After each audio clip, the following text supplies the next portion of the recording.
is the deep soak. This is the same as the Ease, only it's in a larger container, and you put that into a bath at 102 degrees, just above body temperature.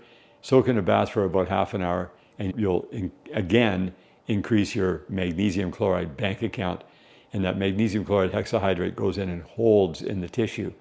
You could use magnesium sulfate, but magnesium sulfate just goes in and out. It doesn't hold. This is structured so it holds. So your job is to make your life fabulous and to share that with others, because people are going to see you improve dramatically and dynamically and go, okay, what are you doing? And it's a matter of getting the information out so everyone can get activated. That's why we call the products activation products, because it activates your body to heal itself, and it also activates you to get out there in the world and feel better every single day, because nothing feels as great as feeling great, and you deserve perfect health, and you deserve to feel great. So thank you for taking your time, investing your precious time to watch this video.